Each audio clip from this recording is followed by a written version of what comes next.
नमस्कार दोस्तों, हमारे YouTube channel Kartik study line में आपका स्वागत है। आज के इस वीडियो में हम लोग पढ़ेंगे यशपाल समिति 1992-93 जो बीएड, डीएलएड और यूपीटेट के लिए एक महत्वपूर्ण टॉपिक है।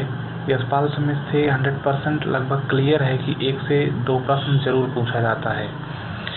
तो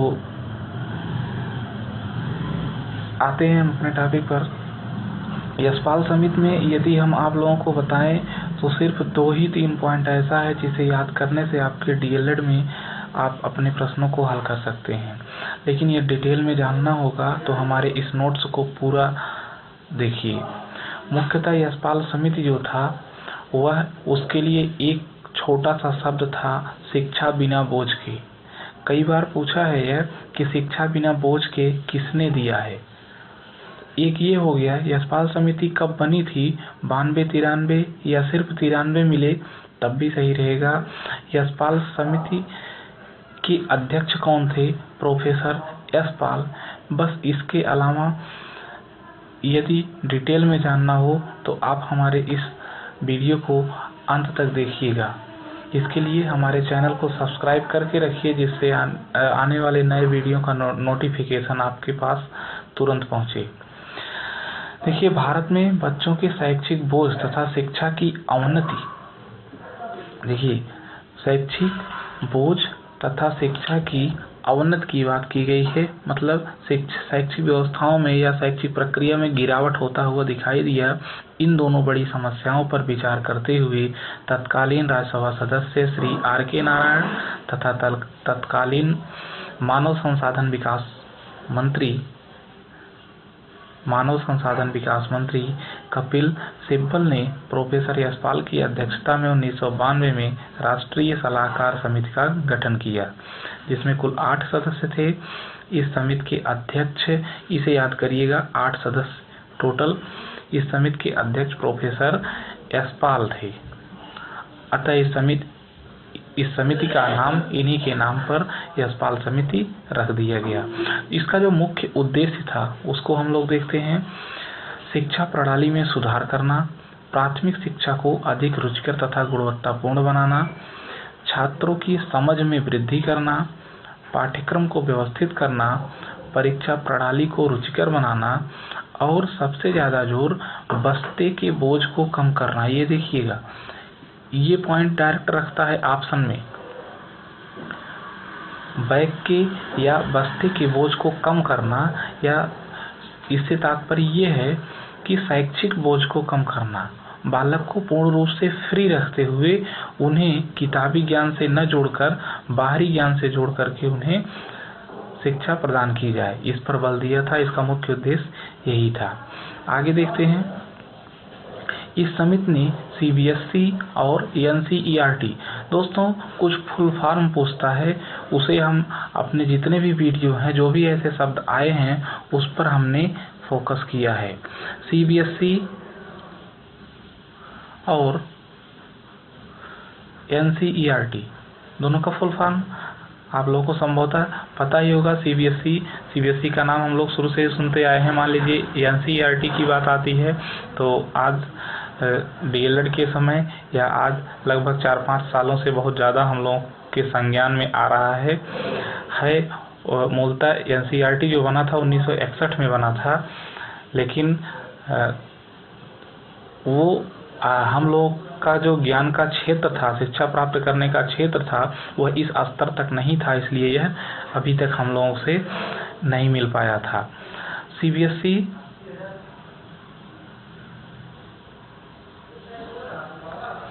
केंद्रीय माध्यमिक शिक्षा बोर्ड, हिंदी में बोलते हैं केंद्रीय माध्यमिक शिक्षा board, central board of secondary education, English में बोलते हैं central board of secondary education.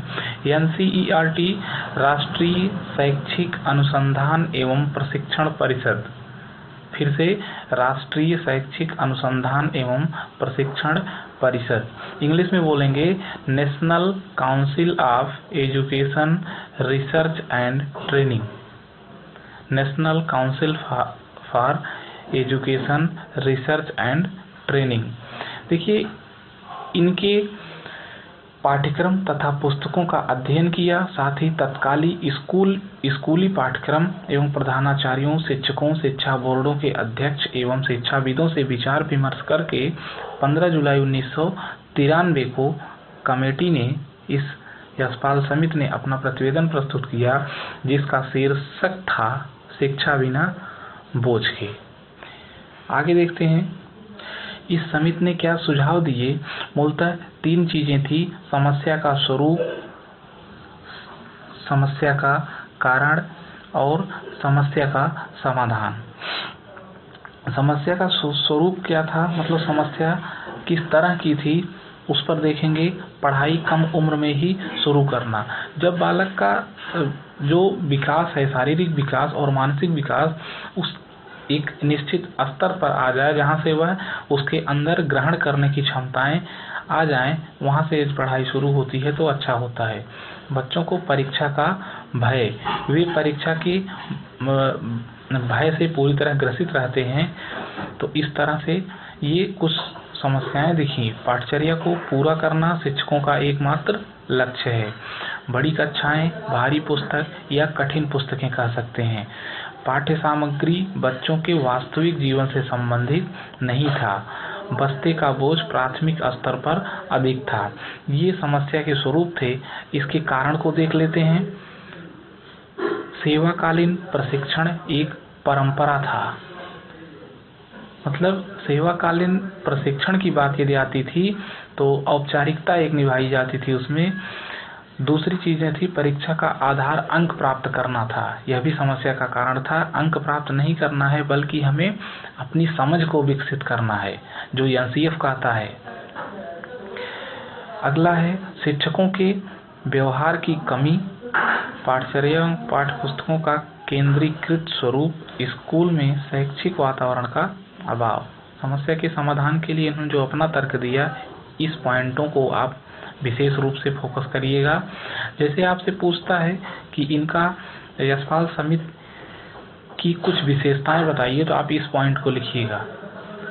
या यशपाल समिति ने अपना क्या सुझाव दिया, तब भी आप इसे लिखिएगा। इन्होंने बताया कि सामाजिक विज्ञान की पाठ्य सामग्री में सामाजिक, आर्थिक, राजनैतिक तथ्यों का सामान्य समावेश हो, करके सीखने पर बल दिया जाए। प्राथमिक स्तर पर करके सीखने पर बल देने की बात कही।